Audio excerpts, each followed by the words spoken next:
Hey, hola, ¿qué tal? Bueno, bienvenidos a la segunda sesión del taller de videoclips y poesía.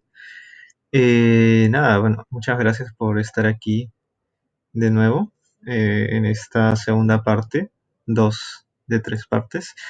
Y bueno, el día de hoy, bueno, ya en la anterior sesión hablamos sobre la historia del videoclip pop, la historia de los videoclips de poesía, esta muy breve tradición en la poesía en español que, bueno, se remonta a unos pocos años atrás solamente, a una década nada más.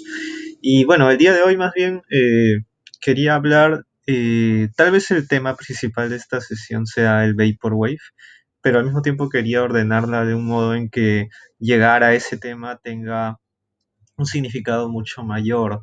El Vaporwave, este género musical muy conocido, probablemente el primer género musical nacido de Internet y para Internet, eh, porque alrededor de él hay muchas cosas interesantes, muchos conceptos que escapan a veces al ojo superficial. Tanto en el sonido de este género musical como también en su forma de hacer comunidad. Y bueno, un poco vamos a ir llegar a eso de a poquitos, pero primero quería empezar hablando de algunos conceptos que a la larga van a hacernos hablar sobre el Vaporwave. El día de hoy quería hablar sobre dos conceptos para hablar de capitalismo, de neoliberalismo, de la época en la que estamos viviendo, ¿no? Del llamado capitalismo tardío. Estos dos conceptos son la llamada retromanía y el realismo capitalista, dos conceptos que están muy ligados. Sus autores, la retromanía de Simon Reynolds y el realismo capitalista de Mark Fisher, eran amigos, bueno, eran porque Mark Fisher falleció. Una triste historia, y bueno, en vida ambos se han influido bastante sobre lo que pensaban, sobre sus apreciaciones de la cultura popular. Mark Fisher ha sido un filósofo que ha analizado exhaustivamente el neoliberalismo a través del análisis de música pop. Y eso lo hace como sumamente interesante, sumamente fluido, sumamente popular también, fuera del ámbito más hermético de la filosofía. Y Retromanía de Simon Reynolds, bueno, Simon Reynolds es un crítico musical muy recomendable, tiene libros muy interesantes.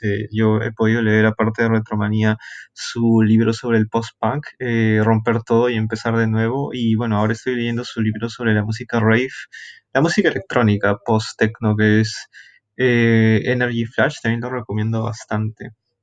Pero bueno, empecemos. ¿Qué es el realismo capitalista? Nuevamente, estos términos voy a describirlos a grandes rasgos. En realidad de ahí les voy a pasar unos enlaces para que lean por su cuenta más sobre ellos mismos. Eh, la descripción es a grandes rasgos porque no quiero que el video sea extremadamente largo. Espero que este video sea más corto que el anterior. Y nada, voy a empezar a hablar sobre estos conceptos. El realismo capitalista de Mark Fisher, que es también un título de uno de sus libros de 2010, eh, es un concepto en el cual más o menos lo que te dice es que culturalmente vivimos como si no tuviéramos una alternativa al capitalismo, al neoliberalismo, ¿no? Que no existe otro camino más allá de eso y que esta manera de ver las cosas culturalmente se traduce en el arte, en ciertos fenómenos específicos. Por ejemplo, esto tiene que ver bastante con lo que es el llamado fin de la historia, el fin del progreso, que sucede luego de la Guerra Fría, ¿no? Como ustedes saben, la Unión Soviética y Estados Unidos mantuvieron esta competencia política e ideológica durante buena parte del siglo XX, cuando existía la Unión Soviética y existía además una izquierda que podríamos decir era real, ¿no? Una verdadera alternativa al sistema capitalista. Y como sabemos, la Unión Soviética se desploma en el año 1989-1990 y el neoliberalismo queda como básicamente como el ganador, ¿no? Y un poco la idea del fin de la historia surge en ese momento, porque una vez que el capitalismo es el ganador, no tiene competencia, se anula la idea de progreso que había sido muy fuerte en ambos lados, en ambos ejes mundiales. Es decir, eh, hasta ese momento tal vez el socialismo y el capitalismo competían por ser la mejor utopía, por prometer más, pero una vez que se ve truncado esta competencia, eh, el capitalismo más bien queda como una potencia ideológica hegemónica también. Y ese deseo de seguir adelante, de ganar, ya se ha vencido. Entonces no hay un deseo de seguir caminando. Un ejemplo de esto se puede ver también, por ejemplo, en la carrera espacial. Como ustedes saben, durante los años 50 y 60, la Unión Soviética y Estados Unidos también compitieron arduamente por ser el primer país que llegara a la Luna. Y es muy curioso porque una vez que Estados Unidos llega a la Luna en el año 1969, al año siguiente, 1970, reduce su presupuesto de 3 billones de dólares para la investigación espacial a 1 billón. Es decir, se redujo muchísimo. Y si ustedes se dan cuenta, poco a poco se canceló el proyecto espacial. Es decir, eh, no hubo después de vencer a Rusia la necesidad de Estados Unidos de ir a Marte, de ir a otros planetas, ¿no? Es decir, si uno, por ejemplo, analiza que entre el primer aeroplano y la llegada a la Luna hay 40 años y entre la llegada a la Luna y ahora hay casi 60, si más no me equivoco, es como que muy evidente que en ese momento en que Estados Unidos ya había cumplido con ganar a Rusia en la carrera espacial, se fue desinteresando, ¿no? Eh, es decir, esa hegemonía es un ejemplo, claro, pequeño de lo que también está pasando en el realismo capitalista. Esa sensación de que el tiempo está agotado, está cancelado y que las condiciones que ya están ahora eh, simplemente van a seguir así indefinidamente. Como dice Mark Fisher, el realismo capitalista le da la sensación a las personas de que el futuro ha sido cancelado, que todas esas utopías y grandes sueños que fundamentaron gran parte del siglo XX ya no existen y que las condiciones en las que nacemos son las condiciones en las que vamos a morir. Eh, Mark Fisher, por ejemplo, enlaza la idea del realismo capitalista con la idea de la depresión, que como sabemos es un fenómeno social muy vigente, ahora muy vigente en la juventud. ¿Por qué? Porque el hecho de saber que las condiciones en las que vives no pueden cambiar, el hecho de que pienses que no hay una alternativa posible a tu vida y que tu vida sea miserable, eh, da una fuerte sensación de impotencia y es por eso que eh, Mark Fisher conecta este realismo capitalista con un desgaste psíquico generacional para las personas post-muro de Berlín. Eh, Avanzando un poco, este concepto se aplica a la música pop en la retromanía. ¿Qué es la retromanía? La retromanía es un concepto de Simon Reynolds, también es uno de sus mejores libros, que más o menos lo que te dice es que paralelo a estas ideas del futuro cancelado, después de los años 90 la música pop deja de tener su deseo de ir hacia adelante. Un poco pensemos en cómo ha sido el arte en el siglo XX. El arte del siglo XX ha sido muy, pero muy futurista desde el inicio. Podemos pensar en las vanguardias de los años 20, podemos pensar en el surgimiento de la música electrónica académica durante los años 50 con compositores como Stockhausen. Y podemos pensar en la música pop. La música pop de los años 60 y 70 fue extremadamente experimental y extremadamente un deseo de ir hacia adelante. Por ejemplo, comparemos cómo era la música pop de la época de Elvis Presley en 1958 con cómo es la música pop de finales de los 70, en 1978, cuando ya habían aparecido grupos extremadamente raros como Divo, como, bueno, el inicio del synth pop, ya estaba creo Gary Newman merodeando los charts de Gran Bretaña. Se dan cuenta que en 20 años hay un cambio tremendo, una experimentación, porque ese era el deseo artístico en ese tiempo. Había también un motor de la izquierda, un motor utópico por ahí, que hacía que los artistas tengan como un gran deseo de ir hacia adelante.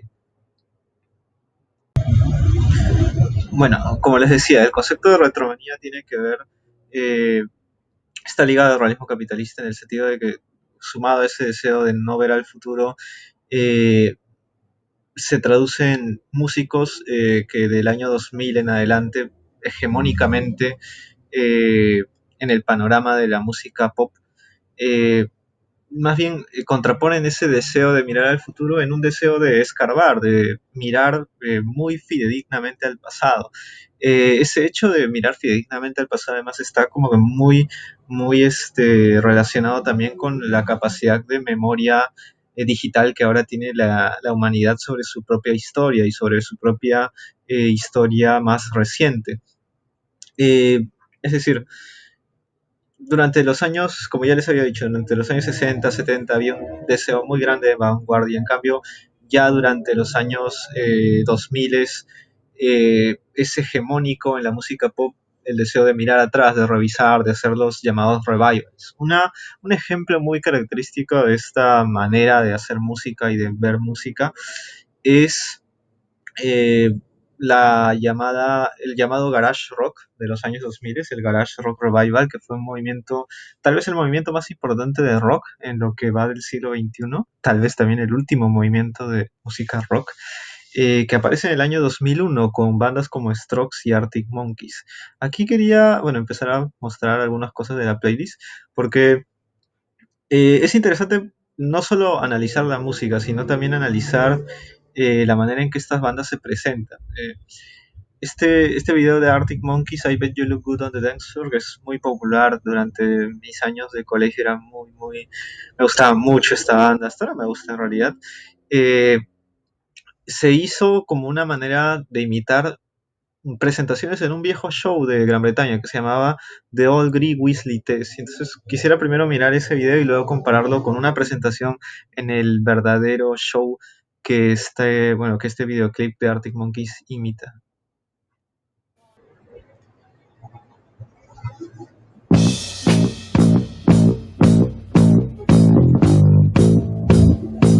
We're going right on to the next number.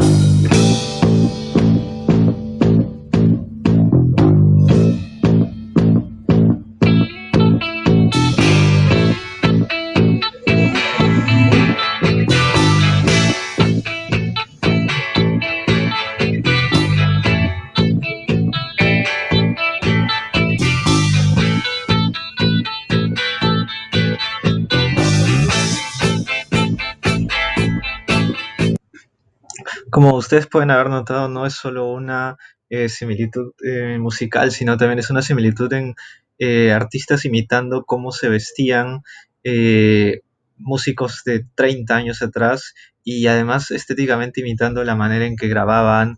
Arctic Monkeys ya tenía la tecnología para grabar un video en ultra definición, pero sin embargo elige por grabar de una manera en que se ve como si fuera de una baja calidad de los años 80, muy parecida a este show. Eh, Eso es interesante, ¿no? Porque de pronto por todos lados uno ve un deseo de reconstruir el pasado, un deseo casi obsesivo. Esto no solo está presente en el Garage Rock Revival, sino solamente por tomar un ejemplo, digamos. Es decir, pensemos que en las canciones que han salido este año, ¿no? Pensemos en Dua Lipa y su disco Nostalgia Futura, que curiosamente es un término sacado de Mark Fisher, que es un disco sumamente ochentas, los discos de The Weeknd, esta canción última que ha sacado, ¿cómo se llama? Eh, J Balvin con Black Eyed Peas, que es básicamente un sampleo de una canción techno de los años 90. Eh, ya no es una cosa de la música pop comercial, sino también si uno revisa la música rock, la música pop más creada desde el lado artístico, también tiene lo mismo. Es decir, como ya vemos, Arctic Monkeys, Strokes, son bandas que, bueno, son reconocidas por la crítica y son sumamente retro. Y eso es muy interesante cómo se dio ese cambio, cómo de pronto nos vemos con una oleada de artistas que miran al pasado muy minuciosamente, ¿no? Por poner otro ejemplo, este video de Strokes, esta parte de la sesión, eh, este es un, este es un programa que me gusta mucho, un programa cómico de Gran Bretaña llamado The Mighty Bush. Más o menos para ponerlos en contexto, trata sobre dos guardianes de zoológico que al mismo tiempo son músicos. Es un show muy surreal, se los recomiendo bastante. Y en este capítulo específico hacen una crítica a esta retromanía.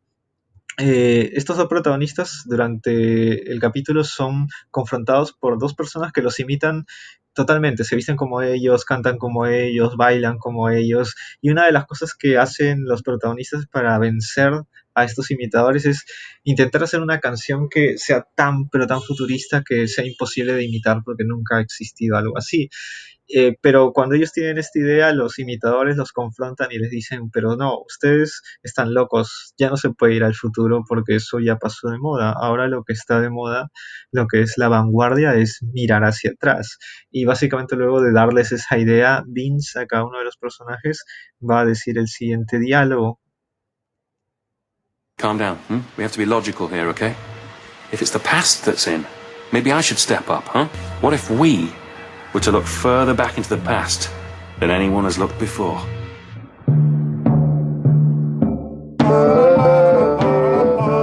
Break it down now. Mash it up now.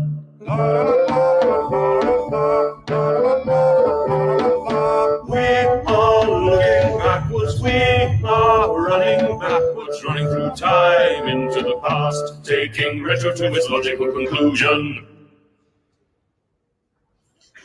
Es muy interesante también, o sea, su manera de... Es como que la reflexión fue, si todos están yendo al pasado, ¿qué tal si vamos a un pasado al que nunca nadie más ha ido, ¿no? Y se van como que hasta la Edad Media y empiezan a tocar con laúdes y tambores.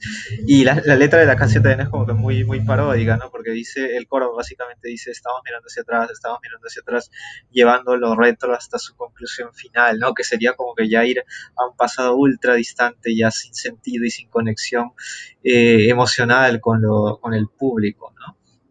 Este sketch me parece como que especialmente gracioso.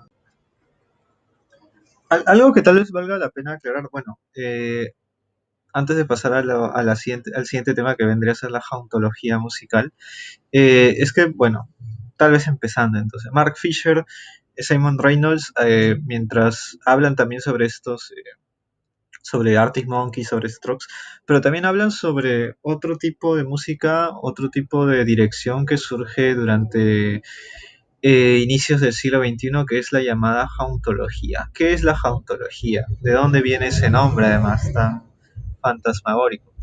La jauntología vendría a ser la música de los futuros perdidos, de los futuros cancelados luego de este fin de la historia, este fin del progreso. Es decir, por ejemplo, la Unión Soviética desaparece, es cierto, pero varios de los sueños que había tenido la Unión Soviética, de los ideales de reformas sociales, de cambios sociales, de estabilidad social, de un Estado fuerte, no es que desaparezcan de pronto, no es que la gente se los borre de la memoria para siempre de la noche a la mañana, sino que estas ideas, estos ideales aún persisten, existen entre las personas como especies de fantasmas que ya no están en la discusión pública ni en una posibilidad real porque la izquierda real como alternativa desapareció en el año 1990, pero existen así, como un fantasma que acecha de cuando en cuando con sus promesas perdidas. Del mismo modo, en el lado neoliberalista, en el lado capitalista, la música de los años 80, por ejemplo, era la música comercial, la música ornamental de los supermercados era especialmente optimista, era la época de Reagan, en el lado de Gran Bretaña estaba Margaret Thatcher, había un nuevo optimismo del lado del neoliberalismo que además prometía también ideales utópicos de alguna forma que no llegaron a cumplirse, ¿no?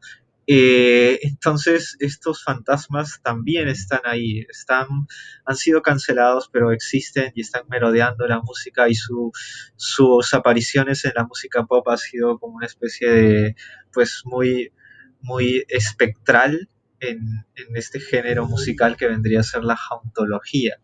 Un género, por así decirlo, ¿no? Porque en realidad más es una definición. La diferencia entre la jauntología y el revival es que la jauntología vendría a ser una música que es consciente de la naturaleza retrómana de la música pop actual y reflexiona sobre ello. En cambio, Mark Fisher lo define así, que estos músicos de la jauntología son músicos que están diagnosticando, mientras que Arctic Monkeys o Strokes son más bien los síntomas. Y acá quiero hacer una aclaración, porque si bien esta afirmación me parece totalmente cierta, eh, no habría por qué pensar que hay ciertos músicos que son, que digamos podríamos desmerecer, ¿no? Es decir, eso no significa que, no sé, que la música hauntológica sea necesariamente mejor que Strokes o Arctic Monkeys. Strokes y Arctic Monkeys han sido músicos muy importantes para la década pasada y de hecho son algunos de mis favoritos, ¿no? De la década antepasada, mejor dicho, estamos en los 20. Pero bueno, continuando, dando esta pequeña aclaración, ya hablando sobre la música hauntológica, quería hablar sobre este disco de William Basinski, de Disintegration Loops, disculpen. Este disco es muy interesante porque básicamente es uno de los discos ambient mejor considerados en la historia. Pitchfork lo considera el cuarto mejor disco de música electrónica ambient. ¿De qué va este disco? William Basinski básicamente lo que estaba haciendo era restaurar eh, cassettes muy viejos de Easy Music, Easy Listening, Music, música ornamental. Eh, Básicamente lo que tenía que hacer era pasar estos cassettes a digitalizarlos, a CDs, ¿no? Entonces tenía que meter estos cassettes en una máquina para que sean procesados, pero lo que se dio cuenta William Basinski fue que estos cassettes estaban tan viejos, tan a punto de destruirse que pues, él sabía de que una vez que estos sean reproducidos sería la última vez que sean reproducidos porque simplemente las cintas se iban a destruir, se iban a corromper hasta ya no poder existir más. Y esto es de Disintegration Loop, son estas cintas eh, siendo tocadas por última vez y al mismo tiempo desapareciendo, desvaneciéndose. El sonido de su corrupción, de su muerte, está totalmente impregnado en lo que es el disco.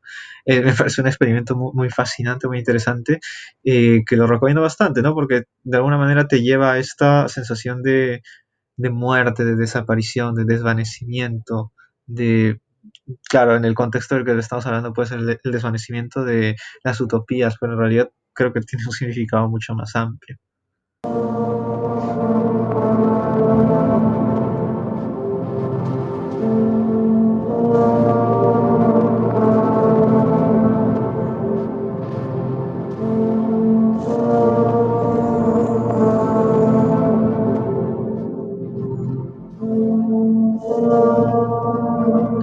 Es un disco bastante largo, esto si más no me equivoco es la primera parte, pero llega a tener unas 4 horas de duración. Eh, Otra banda de los años finales de los 90 es Boards of Canada, aunque de hecho creo que esta canción no explicita tanto. Esta banda tiene por ejemplo ¿siento? Una marcada fijación por los sonidos de la música de los años 60. Aparece también de una manera procesada a través de la electrónica.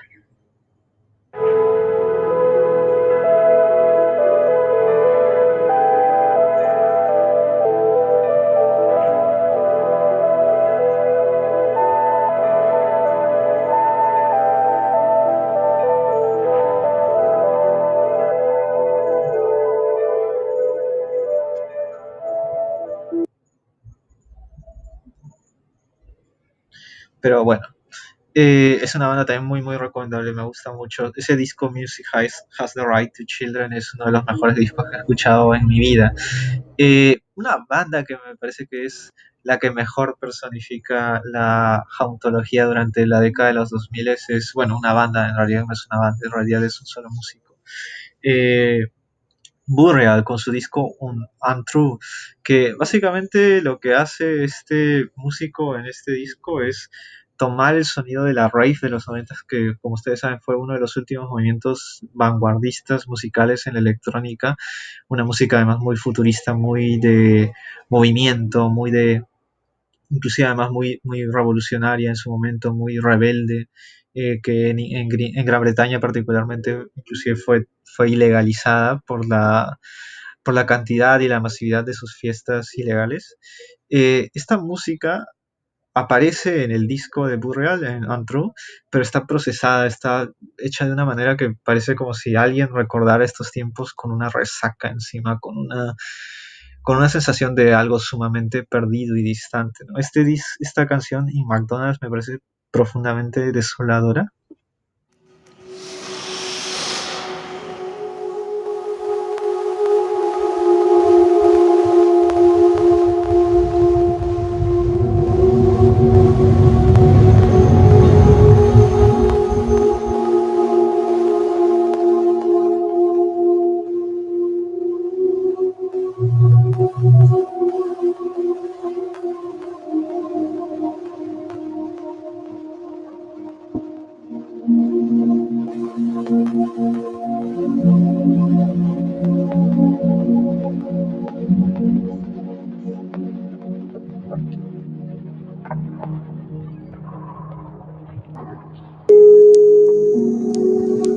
En una canción donde se hace más explícito el sonido del rave, pero procesado hacia su muerte, es en Arcangel.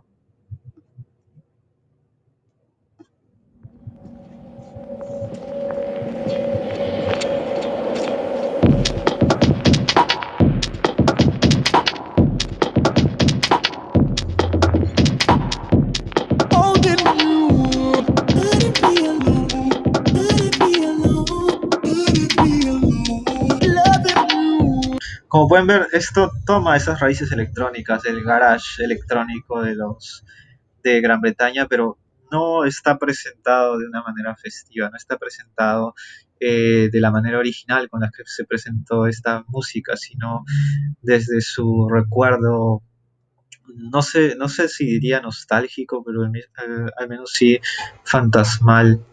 Eh, bueno, en sí la jauntología. Bueno, seguimos. Básicamente llegando a este punto ya vamos a finalmente hablar sobre lo que es el Vaporwave, ¿no? O sea, dentro de esta jauntología en realidad se ramifican de muchos lugares, ¿no?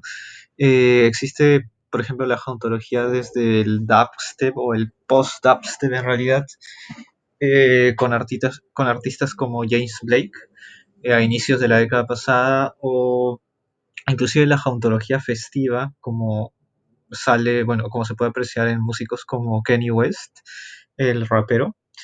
Y bueno, en el año 2000, inicios de los 2000, bueno, se considera la primera canción de Vaporwave a Nobody Here del compositor Lupatin. Eh, pero en realidad el Vaporwave llega a tener una prominencia en el mainstream, por así decirlo, en 2013 aproximadamente, cuando se publica esta canción, ¿no? Que es la canción icónica del Vaporwave de Washington Blues, Lisa 420.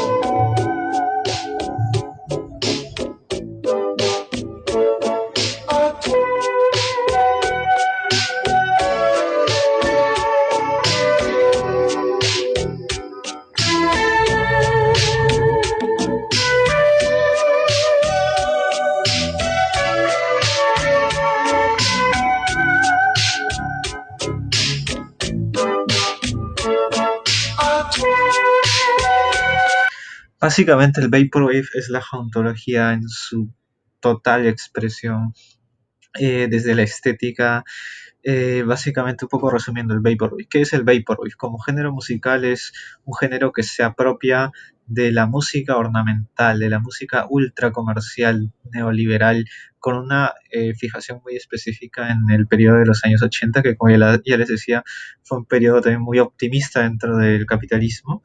Eh, y se apropia de ella para samplearla, para ralentizarla, para llevar a una adicción casi esquizofrénica, absurda, deprimida de estas canciones, ¿no? como una forma de explicitar estos fantasmas perdidos del capitalismo, ¿no? Estas promesas que nunca se cumplieron. También hay una especial fijación en la cultura japonesa, que como ustedes saben es también una especie de capitalismo exacerbado, ¿no? Y entonces es interesante porque el Vaporwave se adueña no solo de la música, de los sonidos, sino también de los comerciales más decididamente neoliberales, capitalistas de los años 80 para hacer sus videoclips, sus propios videoclips de música. Por ejemplo, este de Saint Pepsi me gusta bastante, que parte de un comercial de, si más no me equivoco, es de McDonald's.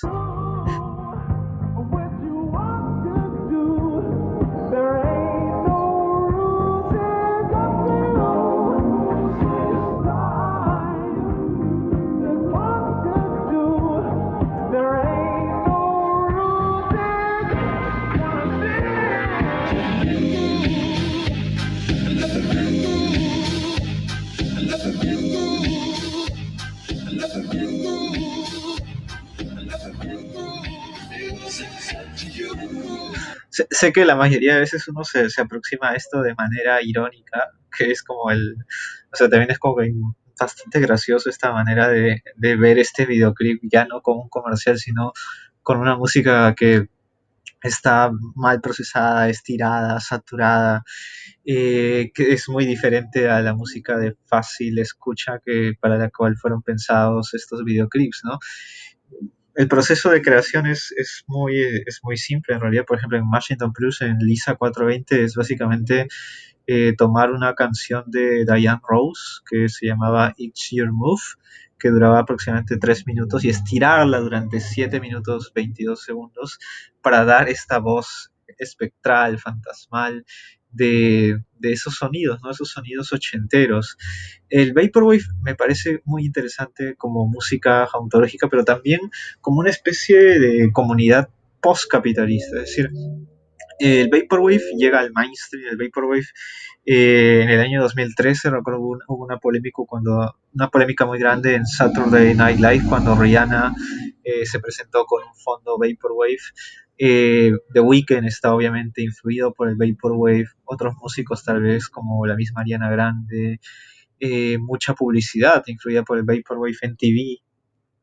Ha tenido muchos programas relacionados, estéticamente principalmente, pero al mismo tiempo esto no significa que el Vaporwave como género musical haya sido comercializado y explotado a morir, o no comparado con otros géneros, ¿no? Como por ejemplo la música grunge de los 90.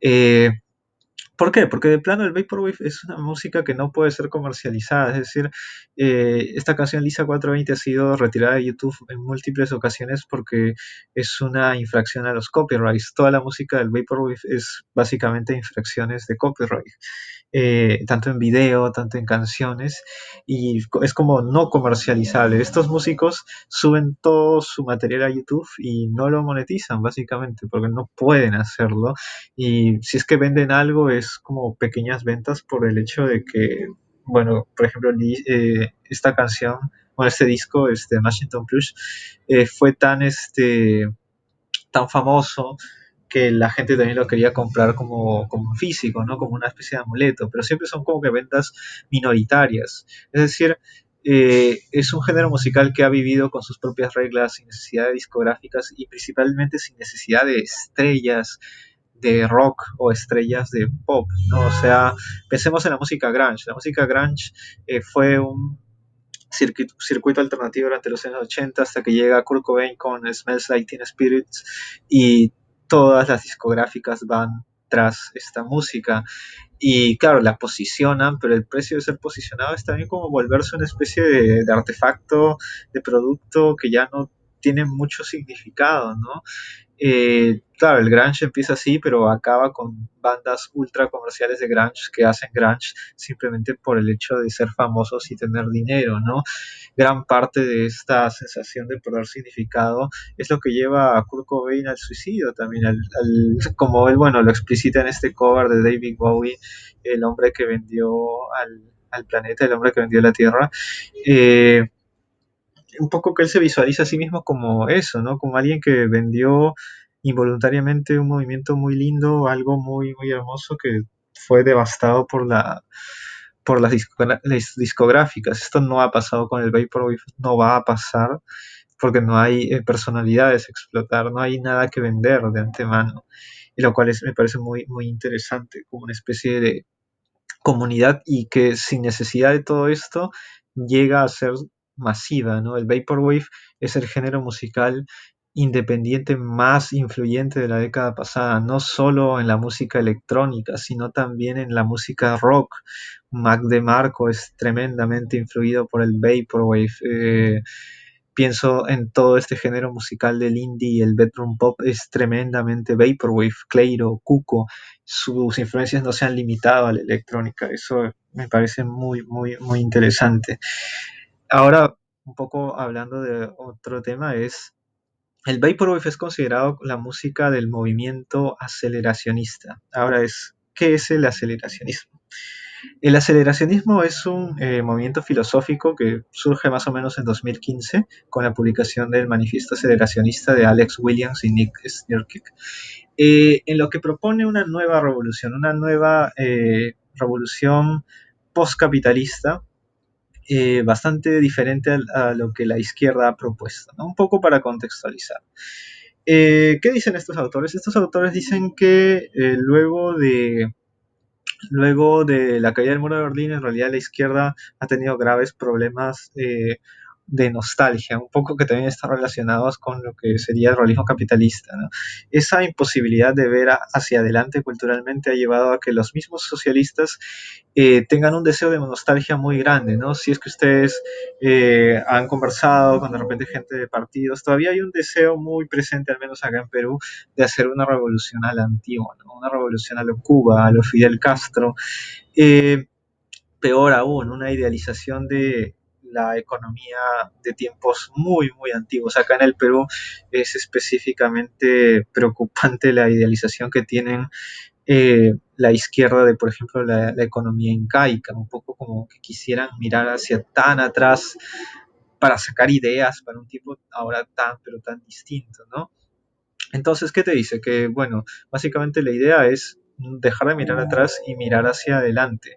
Este tipo de revoluciones ya no existen. Lo que ellos proponen es una revolución o un cambio hacia un postcapitalismo, más que una destrucción del capitalismo por la revolución, sino más bien tomar al capitalismo como una rampa hacia ese nuevo estatus de la sociedad, hacia ese nuevo periodo, que ya no vendría a ser propiamente un capitalismo, sino una destrucción del capitalismo por sus propias herramientas, ¿no? ¿Qué otras cosas dicen, no? Básicamente lo que nos dicen es que el capitalismo tiene mucha velocidad, tiene mucho cambio, pero en realidad no tiene ningún afán exploratorio. Es decir, esto relacionado a la tecnología. Como ya mencionaba, ¿no? El viaje a la luna, ya no hay mayor deseo de exploración porque en realidad lo que se quería era el deseo del neoliberalismo de vencer a la Unión Soviética. Del mismo modo, hay muchas cosas, hay muchas tecnologías que podrían servirnos mucho más, pero están restringidas a la lógica del neoliberalismo, ¿no? Por ejemplo, como ya mencionaba con el Vaporwave, es posible samplear absolutamente todo tipo de canciones y discos, pero es imposible publicar esto abiertamente, digamos, porque infringe las leyes del copyright. Un ejemplo de esto es, por ejemplo, en los años 2000 un DJ sacó este disco llamado el disco gris, que era la mezcla entre el álbum blanco de los Beatles y el disco negro de Jay-Z. Como ustedes saben, los Beatles son una de las bandas más reacias a ser sampleadas. Y surgió un experimento interesante que, sin embargo, es escaso porque, bueno, más o menos las leyes del copyright te dicen que no puedes ampliar a quien no lo permita, ¿no? Del otro lado, también en la medicina es muy, muy preocupante que, por ejemplo, en búsquedas de curas para el cáncer o para ciertos tipos de cáncer, los médicos tengan que pelear con burocracias innecesarias tener los permisos de patentes de investigaciones que puedan tener rumbos parecidos, que hayan tenido rumbos parecidos en el pasado, ¿no? De modo que no infrinjan el derecho de autor. Aún se piensa en el trabajo como algo de sentarte 8 horas frente a algo, cuando en realidad hay muchos trabajos que ahora ya podrían ser automatizados. Por ejemplo, una secretaria, hay apps que ya pueden hacer todo el trabajo de una secretaria ahora. En el lado de los profesores, por ejemplo, se nos trata de una manera muy burocrática, ¿no? De personas que tienen que meter datos, tomar asistencia, y ya no se concentra mucho en lo que es lo principal, ¿no? Que es enseñar al alumno. Y esto es curioso, ¿no? Porque si aplicas las tecnologías aquí que ya existen, el trabajo pasaría a ser solamente lo que consideraríamos trabajo es lo que vendría a ser el ámbito creativo, ¿no? Básicamente lo que proponen los aceleracionistas es la abolición del trabajo a través de las tecnologías, ¿no? Ahora nosotros nos preocupamos mucho porque, no sé, por ejemplo, volviendo al ejemplo de la secretaria, ¿no? Que una app va a hacer su trabajo, entonces ella ya no va a poder, este, esta palabrita, valerse por sí misma, ¿no? O ganarse la vida, cuando en realidad lo que propone el aceleracionismo es que esto nos podría llevar más bien a una mejor distribución de la riqueza, ¿no? Si ya no existiera el trabajo, que además es una carga horrible, pesada, burocrática, muy esclavizante desde su estructura, entonces las personas ya no estarían definidas por lo que trabajan, tendrían mucho más tiempo para definirse a sí mismas en base a lo que en realidad quieran o les guste. Y esa riqueza, la riqueza que produce ahorita el trabajo no es que desaparecería, sino que esta riqueza sería obtenida de otras formas, ¿no? A través de estas máquinas, de esta tecnología, mejor dicho, y más bien la idea sería, eh, ¿cómo se puede decir? Redistribuir esta misma de manera equitativa, ¿no? Ya que no existiría la figura también del trabajo. Y esta idea es también una idea que los aceleracionistas plantean en un llamado a estados que puedan dar ¿cómo es esta palabrita también? La remuneración universal, el sueldo universal, ¿no? Que es una figura que ahora se está hablando bastante durante el COVID-19. Nuevamente, esto es un resumen muy, muy somero, muy, muy minimalista de lo que es el aceleracionismo. Yo les voy a dejar los links para que lean por su propia cuenta más sobre este movimiento muy inspirador. Tiene unas ideas muy locas, realmente locas en el buen sentido. Tienen, bueno, como decía, tienen un deseo de futuro muy grande. Una de las ramas del aceleracionismo es el xenofeminismo. Recomiendo mucho la lectura del manifiesto xenofeminista.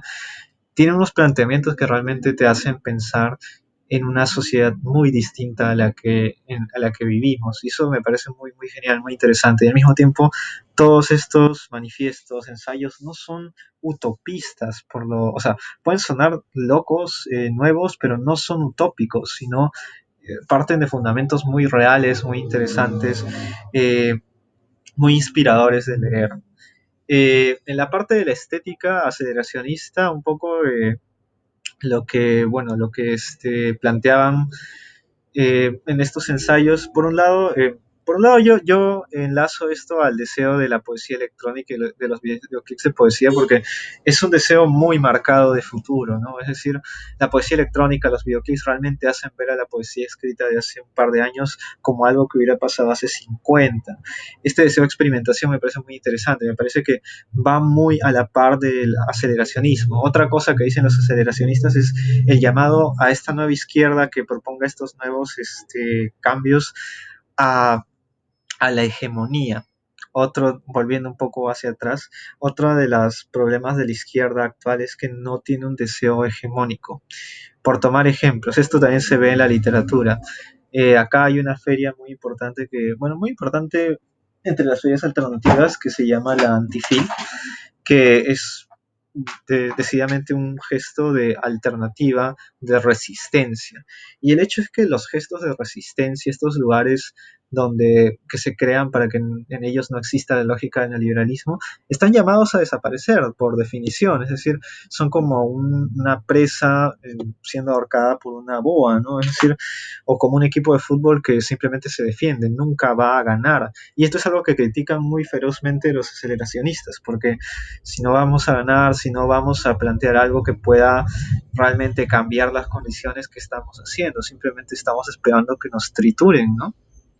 Eh, Eso puedo aplicarlo al antifil, también puedo aplicarlo también en otro ejemplo peruano como es Los Sentimentalitos, ¿no? O sea que fue un movimiento literario muy interesante, muy bueno, pero políticamente básicamente lo que hace también es formar un gueto de resistencia, un lugar alternativo, pero no se plantea nada más, ¿no? Y su destino es como que desvanecerse también.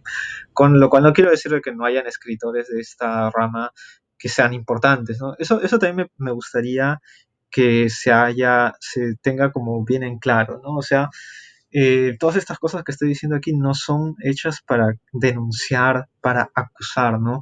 Como ya lo había dicho con Strokes, el hecho que ellos no sean tan avanzados conceptualmente, políticamente, como los músicos Vaporwave o como estas bandas de la jauntología, no significa que sean menores músicos. De la misma manera que estos movimientos literarios que no se han planteado ser hegemónicos ahora, no significa que no puedan tener grandes escritores, ¿no? Creo que eso es, por ejemplo, algo que la izquierda siempre